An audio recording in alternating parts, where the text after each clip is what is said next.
کیا نبی مکرم صلی اللہ علیہ وسلم نے ہاتھ چھوڑ کر یا زیر ناف ہاتھ باندھ کر نماز پڑھی ہے؟ عزیز بھائیو، جب رسول مکرم صلی اللہ علیہ وسلم رکوع سے سر اٹھاتے تھے تو سمع اللہ لمن حمدہ کہتے اور رفع الیدین کرتے تھے۔ اس کے بعد آپ کے ہاتھ چھوٹے ہوئے ہوتے تھے۔ یہاں پر تو آپ نے ہاتھ چھوڑ کر نماز پڑھی ہے، باقی رکوع سے پہلے اللہ کے نبی نے زندگی میں ایک مرتبہ بھی ہاتھ چھوڑ کے نماز نہیں پڑھی، نہ پڑھائی، نہ اس کا کوئی نام و نشان حدیث کے اندر۔ نام و نشان، میں نام و نشان کا لفظ بول رہا ہوں، نام و نشان بھی موجود نہیں ہے ہاتھ چھوڑ کر نماز پڑھنے کا سنت اور حدیث میں۔ پیارے پیغمبر نے کہا صرف میں نہیں، ہم نبیوں کی جماعت ہیں، نبیوں کی جماعت، سارے نبیوں کو آسمانوں والے رب نے حکم دیا تھا نماز میں اپنے ہاتھ باندھنے کا۔ ہم نبیوں کی جماعت ہیں، ہمیں اللہ نے حکم دیا ہے نماز میں ہاتھ باندھنے کا۔ تو سارے نبی باندھتے تھے ہاتھ، صرف محمد رسول اللہ صلی اللہ علیہ وسلم نہیں۔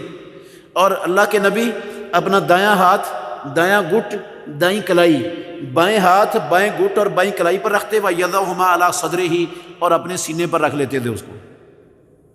دونوں ہاتھوں کو اس طرح رکھ کے کہاں رکھتے تھے؟ سینے پر۔ صحیح ابن خزیمہ میں یہ رسول مکرم صلی اللہ علیہ وسلم کی سکے بند صحیح حدیث صحیح ابن خزیمہ میں موجود ہے۔ صحیح ابن خزیمہ میں سکے بند حدیث موجود ہے۔ مؤمل بن اسماعیل ایک راوی ہیں، اس پر بعض لوگوں نے کلام کیا ہے، اس پر اور کوئی اعتراض نہیں ہے دنیا میں کسی بندے کے پاس، صرف مؤمل بن اسماعیل پر کلام ہے۔ اس کی سند میں مؤمل بن اسماعیل راوی ہے، کلام اس پر کیا ہے ذرا اس کی حقیقت بھی سن لیں۔ کہتے ہیں کہ امام بخاری رحمۃ اللہ علیہ نے مؤمل بن اسماعیل کو منکر الحدیث کہا ہے، تو امام بخاری جس راوی کو منکر الحدیث کہہ دیں وہ راوی تو ضعیف ہو جاتا ہے، لہذا اس کی سند میں مؤمل بن اسماعیل ہے اور وہ ضعیف ہے۔ اچھا عزیز بھائیو، موٹی سی بات ہے، عام فہم اور سادہ سی۔ امام بخاری رحمۃ اللہ علیہ کی کتابیں دنیا میں موجود ہیں، تاریخ کبیر بھی موجود ہے، تاریخ صغیر بھی موجود ہے۔ یہ رجال کی اور تاریخ کی کتابیں ہیں، امام بخاری کی طبع شدہ ہیں، مطبوع ہیں، موجود ہیں دنیا میں۔ اور امام بخاری کی الادب المفرد بھی موجود ہے، صحیح بخاری بھی موجود ہے، اور بھی کتابیں امام بخاری کی دنیا میں موجود ہیں۔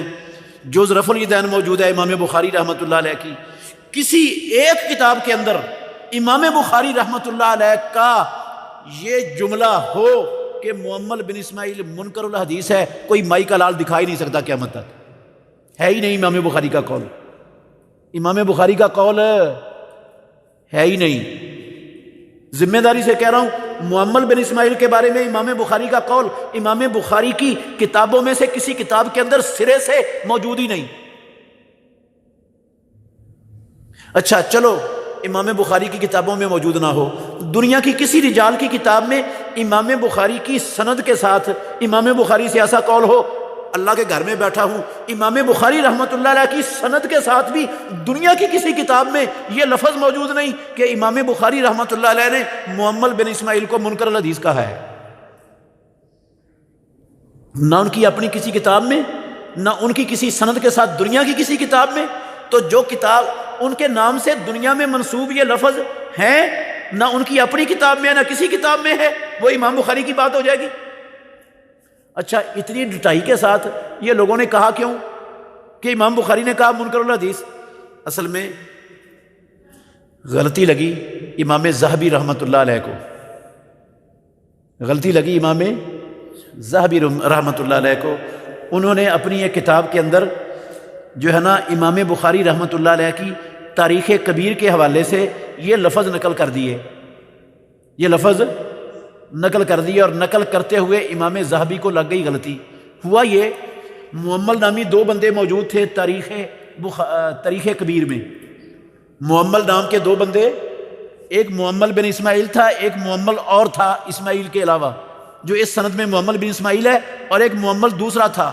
امام بخاری رحمۃ اللہ علیہ نے تاریخ کبیر میں وہ دوسرے معمل کے بارے میں لکھا ہے کہ یہ منکر الحدیث ہے۔ معمل بن اسماعیل کا نام اس طرح لکھ کر، معمل بن اسماعیل لکھ کر امام بخاری نے اس پر کوئی جرح نہیں کی، کوئی جرح نہیں کی۔ لکھتے ہوئے امام ذہبی رحمۃ اللہ علیہ کو غلطی لگ گئی، لکھتے ہوئے نقل کرتے ہوئے انہوں نے سمجھا شاید امام بخاری نے معمل بن اسماعیل کو لکھا ہے، انہوں نے اپنی کتاب میں یہ لکھ دیا کہ امام بخاری نے یہ کہا ہے، اور اس پر مکھیوں پر مکھی مارتے جا رہے ہیں لوگ۔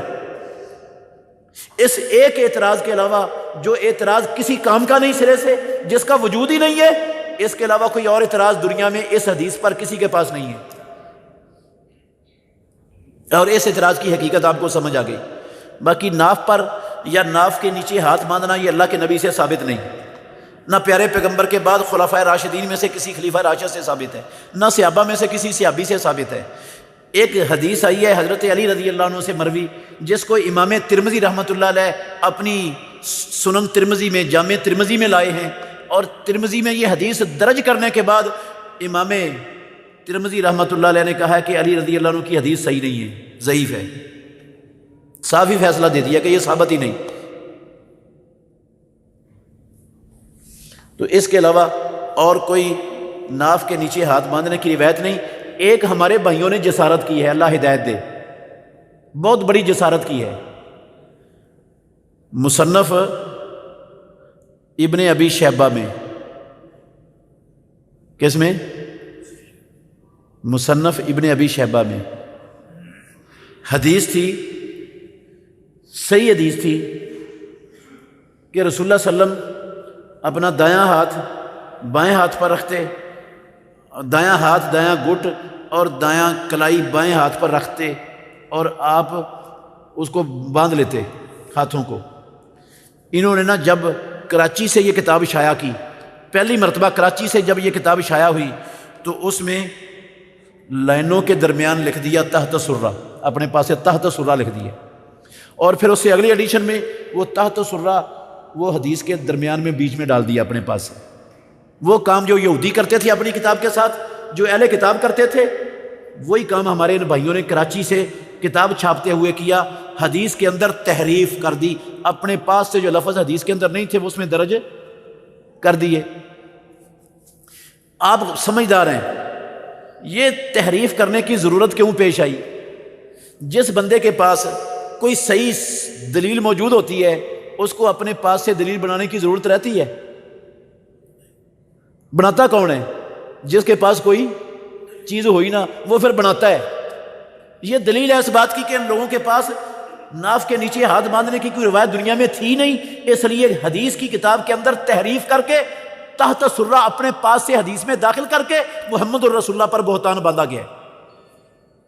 اور یہ چیز چھپی تو رہ نہیں سکتی، کیونکہ اسلام کی حفاظت کا ذمہ کس نے اٹھایا ہوا ہے؟ اللہ نے۔ کوئی مائی کا لال آج تک نہ اس میں گڑبڑ کر کے کامیاب ہوا ہے اور نہ قیامت تک کامیاب ہو سکے گا، نہ کامیاب ہوا ہے نہ کامیاب ہو سکے گا قیامت تک، کیونکہ اس کا محافظ ہے رب۔ جو بھی جس نے بھی گڑبڑ کی ہے، اللہ نے ایسے جہابذہ علماء پیدا کر دیے جس نے اس کی ساری گڑبڑ کو لوگوں کے سامنے کھول کر رکھ دیا۔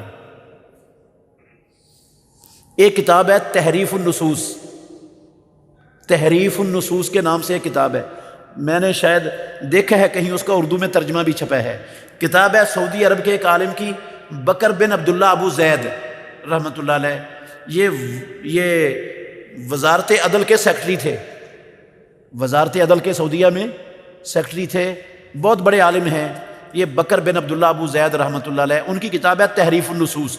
پوری دنیا میں، قرآن میں، حدیث کی کتابوں میں لوگوں نے جو تحریفیں کی ہیں، انہوں نے ساری تحریفیں اکٹھی کر کے وہ ساری اس کتاب کے اندر چھاپ دی، اور بتایا کہ دیکھو یہ تحریفیں ہوئی ہیں دنیا میں، فلاں جگہ پر فلاں نے کی، فلاں جگہ پر فلاں نے کی، ان کی ساری تفصیل ایک کتاب کے اندر جمع کر دی۔ اس کا نام رکھا ہے تحریف النصوص۔